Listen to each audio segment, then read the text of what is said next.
ఒక్క సెకండ్, కేవలం ఒక్కటంటే ఒక్క సెకండ్ ఆలస్యమైన ఒక ప్రాణం పోయేది. కేరళలోని కాలడి బ్రిడ్జ్ దగ్గర ఘోరమైన ట్రాఫిక్ జామ్. సరిగ్గా అదే టైంలో కార్ డ్రైవ్ చేస్తున్న ఒక 43 ఏళ్ల వ్యక్తి అన్ఎక్స్పెక్టెడ్గా సేవర్ హార్ట్ అటాక్ వచ్చింది. చుట్టూ జనం, కదలని వాహనాలు, ఊపిరి ఆడని పరిస్థితి. టైం అయితే రన్ అవుతూనే ఉంది, కానీ ఆ కార్ మాత్రం కదలట్లేదు. అసలు అక్కడ ఏం జరిగింది? ఎలాంటి హెల్ప్ దొరకని ఆ క్రిటికల్ సిచ్యువేషన్లో ఇద్దరు మహిళలు రియల్ లైఫ్ హీరోస్గా ముందుకు వచ్చారు. వాళ్ళే సాఫ్ట్ నర్స్ అంజలి బైజు మరియు నర్సింగ్ స్టూడెంట్ ఆర్థరా రాజ్.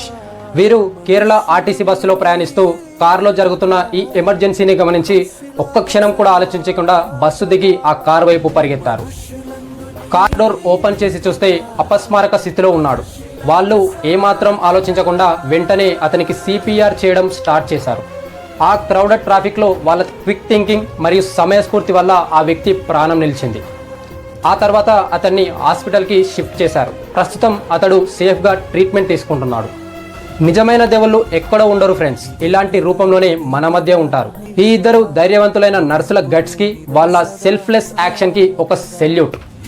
ఈ రియల్ ఇన్సిడెంట్ మీకు నచ్చితే ఈ వీడియో లైక్ చేయండి. ఇలాంటి ఇన్స్పిరేషనల్ రియల్ స్టోరీస్ కోసం మన పేజ్ని ఇప్పుడు ఫాలో అవ్వండి.